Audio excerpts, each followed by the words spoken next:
warahmatullahi wabarakatuh. Selamat pagi semuanya. Selamat Pagi ya. Sehat semua? Kepada Rabbi yang sehat, alhamdulillah luar biasa, tetap semangat ya. Yang keempat ya. Sehat semua? Alhamdulillah ya. Alhamdulillah luar biasa, tetap semangat. Allahu Akbar. Yang keempat bisa. Ulang ya. Sehat semua hari ini?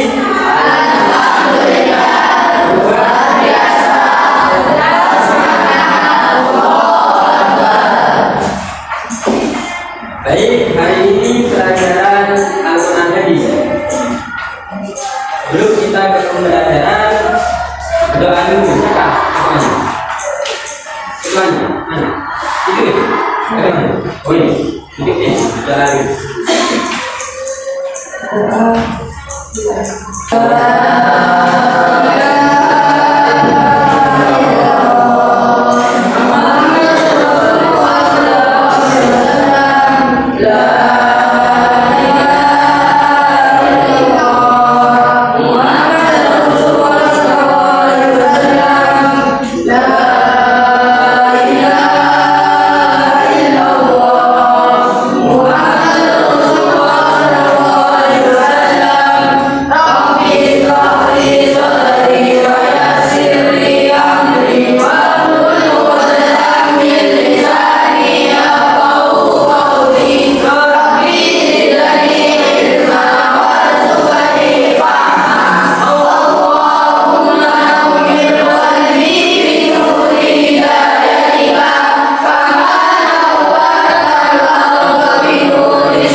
Baik, ikutin dulu ya.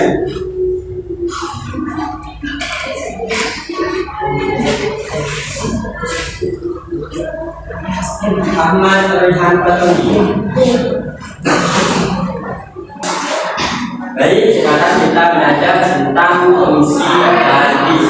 Ya. Sebelum kita ke pembahasan apa itu hadis? Nah, yang kuat apa? Ya, jadi hadis adalah pedoman kita selama hidup di dunia.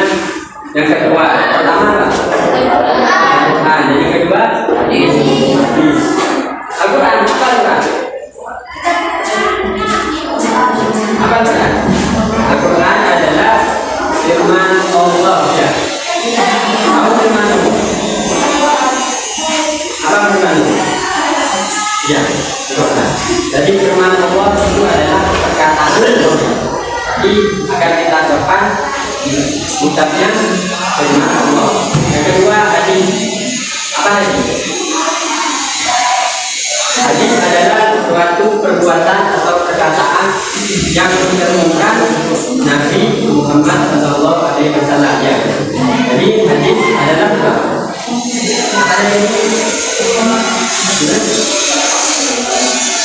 Tahu hadis? Jadi hadis gampangnya saja sudah apa ya? Suatu perkara yang dikerjakan oleh Nabi Muhammad. Jadi kita harus mengikuti beliau. Seperti contoh ada hadis yang berbunyi sholat itu sama ra'aitumuni usolli. Tahu ya? Apa artinya? Sholatlah kamu sebagaimana aku sholat. Itu hadis Nabi.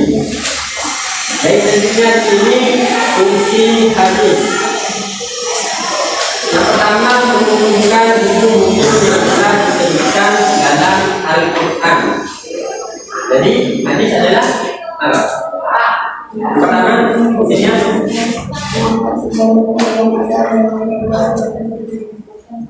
Ya, hukum adalah yang telah disebutkan dalam Al-Quran, bukan hukum-hukum. Seperti contoh di sini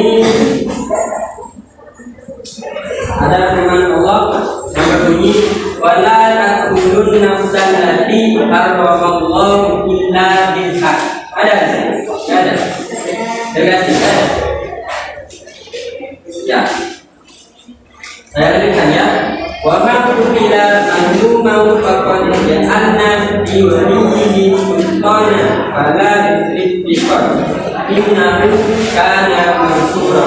Jadi ini ada pada surat Al-Isra, surat 19 ayat 33. Artinya, dan janganlah kamu membunuh orang yang diharamkan Allah dalam kurung membunuhnya kecuali dengan suatu alasan yang benar. Dan barang siapa dibunuh secara zahir, maka sesungguhnya kami telah memberi kekuasaan kepada walinya. Itu Quran surat Al-Isra ayat 1933. Jadi di sini di dalam Al-Quran sini itu dijelaskan bahwa orang yang terzalimi maka adalah hak yang orang yang terzalimi itu mempunyai hak apa? Mempunyai hak boleh membalas ya. Jadi di sini di dalam Al-Quran ini kurang jelas, hanya saja boleh membalas. Tetapi di sini ada hadis yang berbunyi an Abi Hurairah qala qala Rasulullah sallallahu alaihi wasallam wa man qila lahu qatilun fa huwa khairin nazarani inna yuda wa inna yuqatil, yang artinya Abu Hurairah berkata Rasulullah sallallahu alaihi wasallam bersabda, barang siapa yang menjadi keluarga korban ya, yang tadi orang yang terzalimi ya, orang yang dibunuh secara sengaja ya, maka dia memilih dua pilihan, boleh memilih dia dan boleh juga dibunuh dalam kurung kisos ya. Jadi itu isi hadis adalah mengukuhkan atau menguatkan dalam Al-Quran.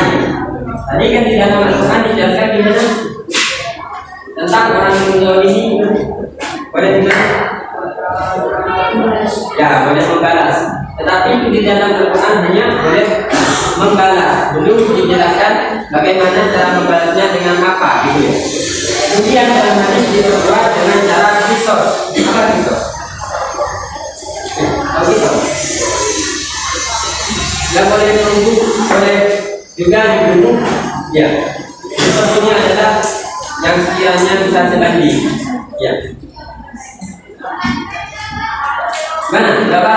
Isi hadis pertama adalah mengukuhkan hukum-hukum yang telah disebutkan dalam Al-Quran. Yang kedua, isi hadis yang kedua menyebutkan ayat-ayat Al-Quran yang bersifat mujmal. Apa mujmal? Itu ada bersifat mujmal atau global. Jadi ini adalah ayat-ayat Al-Quran yang bersifat apa? Yang global, bersifat umum ya. Di sini menafsirkan ayat-ayat Al-Quran yang bersifat umum. Jadi Al-Quran itu sifatnya masih umum. Umumnya dikuatkan oleh hadis agar ada tujuan, bukan lebih umum ya. Contohnya di sini ada dalam surat Al-Hajj, fa'aqimus sholata wa atuz zakata wa tasimu billah, yang artinya maka laksanakanlah sholat, tunaikanlah zakat dan berpegang teguh kepada Allah. Ini ada pada Quran surat Al-Hajj surat 22 ayat 38. Jadi di sini hanya diperintahkan untuk sholat, untuk menunaikan zakat dan berpegang teguh kepada Allah. Jadi hukumnya di dalam Al-Quran hanya perlu sholat sama lakukan zakat, tetapi belum diterangkan caranya bagaimana. maka akan dikuatkan oleh hadis yang berbunyi an Abi Sulaiman ibni Uwaisi qala Nabi sallallahu alaihi wasallam wasallu kama ra'aytumuni usalli, yang artinya Abu Sulaiman bin Uwaisi berkata, Nabi sallallahu alaihi wasallam bersabda, "Salatlah kalian sebagaimana kalian mengatur salat." Ini hadis riwayat Bukhari. Jadi di dalam Al-Quran tadi dijelaskan tentang untuk melaksanakan salat. Tapi ini dijelaskan bagaimana cara salat tersebutnya. Jadi hadis itu mengumpulkan atau menguatkan. Di sini ada hadis.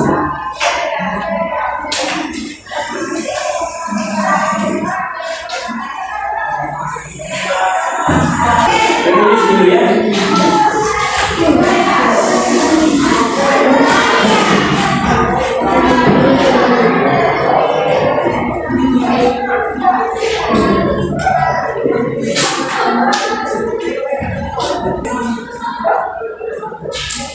Tidak. Dan rumah.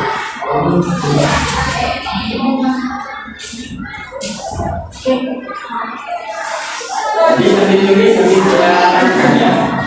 Di sini menafsirkan ayat-ayat Al-Quran yang bersifat mujmal atau jawaban. Nanti akan tadi ya. Seperti contoh ini. Jadi Al-Quran itu masih bersifat mujmal atau jawaban atau penyuruhnya.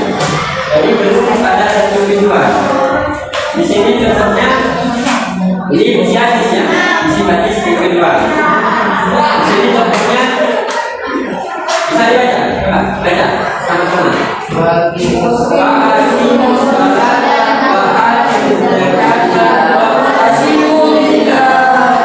Al-Hajj ayat 28. Jadi ini adalah apa?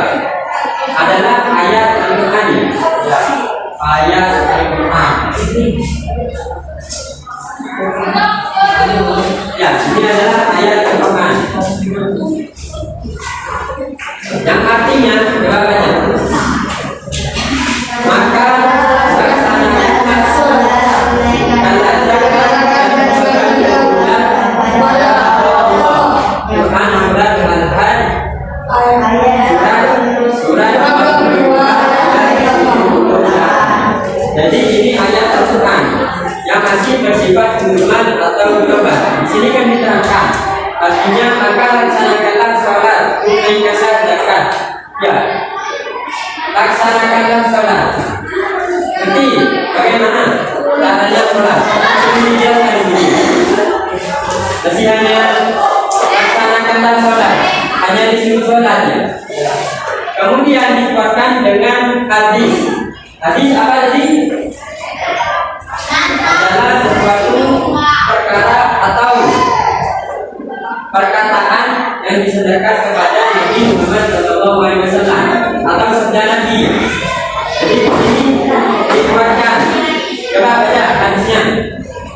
An Abi Sulaiman ibni Uwaisi qala Nabi sallallahu alaihi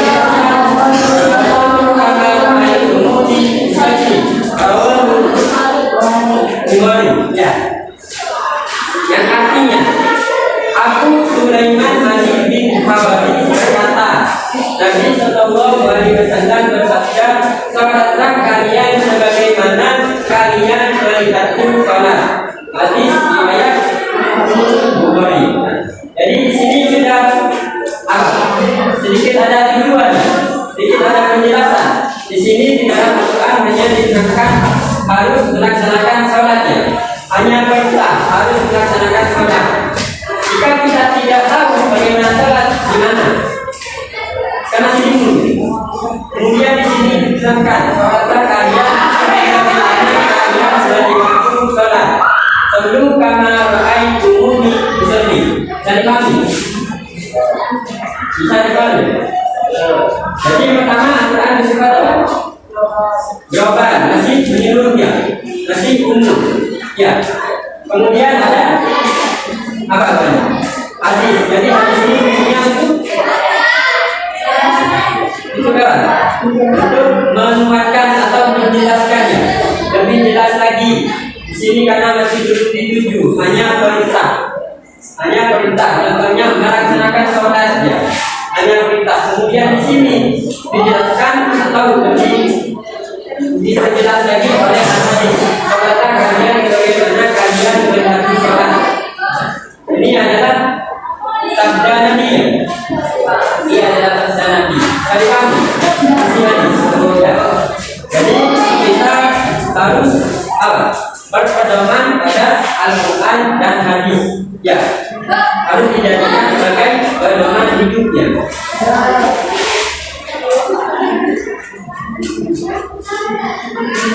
Jadi semua. Siapa nanti? Sudah bisa.